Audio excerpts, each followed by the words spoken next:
દક્ષિણ ગુજરાતમાં ભારે વરસાદથી અતિવૃષ્ટિની પરિસ્થિતિ, ખાસ કરીને જે અહીંના સ્થાનિક ખેડૂતો છે એ શાકભાજીનો પાક સદંતર ધોવાઈ જવા પામ્યો છે.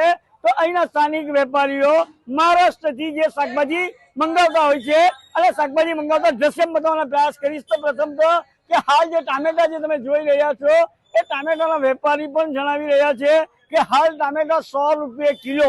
ખાસ કરીને છેલ્લા 15-20 દિવસથી ભારે વરસાદને લઈને, અતિવૃષ્ટિને લઈને શાકભાજીના ભાવો 7મા આસમાને પહોંચવા પામ્યા છે. દરેક પ્રકારનું શાકભાજીના ભાવ હાલ જે વધારો જોવા મળી રહ્યો છે, જે અંતર્ગત ગૃહિણીઓના બજેટ પણ ખોરવા પામ્યા છે. ક્યાંક ને ક્યાંક કોઈ પણ શાકભાજી તમે નગરમાંથી શાકભાજી માર્કેટમાં ખરીદી કરવા જાઓ તો 100 રૂપિયા 120 રૂપિયા કિલોથી નીચે કોઈ શાકભાજી મળતું નથી. ખાસ કરીને જે અતિવૃષ્ટિને લઈને હાલ જે વરસાદની જે મોસમને ધ્યાનમાં લઈને પાક સદંતર ધોવાઈ જવા પામ્યો.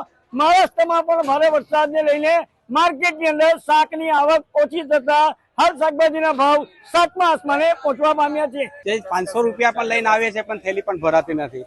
તો આ વખતે શાકભાજીનો ભાવ ખૂબ જ મોંઘું છે, જેથી ખૂબ અઘરું પડે છે અને જે આખા ખિસ્સા ખાલી થઈ જાય છે.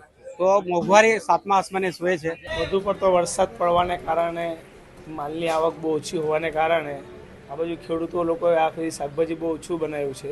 એટલે અમારે માલ અહીંથી નહીં પણ મહારાષ્ટ્રથી મંગાવવો પડે. પણ મહારાષ્ટ્રમાં બી અતિ વરસાદને કારણે માલની આવક બહુ ઓછી થઈ ગઈ છે અને માલ આવતો નહીં. તેના કારણે શાકભાજીના ભાવમાં થોડોક વધારો થયો છે. વરસાદને કારણે માલ સારો બી આવતો નથી. વરસાદના કારણે માલની આવક ઓછી છે એટલે બીજા રાજ્યમાંથી મંગાવવો પડતો છે. હાલમાં હમણાં બેંગ્લોરથી મંગાવતા છે માલ. તમામ શાકભાજી બધું જ 50 રૂપિયા શેર જ ચાલતું છે, 50 અપ જ ચાલે. નીચું કોઈ શાકભાજી છે જ નહીં. શાકભાજીનો ભાવ વધવાનું કારણ એ છે કે હમણાં 10-1 દિવસથી વરસાદ ઘણો થાય છે. ચારે બાજુ શાકભાજી, અમુક ટીંડોળા છે, કંકોડા છે, આ તુરિયા છે, પરવર છે, એ બધું બોમ્બે સાઈડથી આવે, મહારાષ્ટ્રથી આવે, બેંગ્લોરથી આવે. એટલે બેંગ્લોર કોઈ પણ વસ્તુ આજે ટ્રાન્સપોર્ટ ઘણો ભાવ વધી ગયેલો હોય અને બગાડનો હિસાબ હોય એટલે આવી વસ્તુ અમુક બહારથી આવે એનો ભાવ વધારે હોય. અને જે આપણા અહીંના ખેતરોમાં પાણી ભરાઈ ગયેલા હોય એટલે આજે 400 કિલો દૂધી ઉતરતી હોય એના બદલે 200 કિલો દૂધી ઉતરે. હવે એ દૂધી બજારમાં આવે, લેવાવાળા 20-25 જણ એના પર પડે રહ્યા. આ બાજુથી અમદાવાદથી આવે, મહેસાણાથી આવે, બરાબર. એટલે બધા એ બાજુથી બધા વેપારીઓ આવે અને ભાવ ઉચકાઈ જાય રહ્યો. હવે અહીં બજારમાંથી અહીં નાના વેપારી લઈને આવે, એને સાફસૂફ કરે. હવે આજે 20 કિલો હોય તો એનો 18 કિલો 17 કિલો માલ ઉતરે.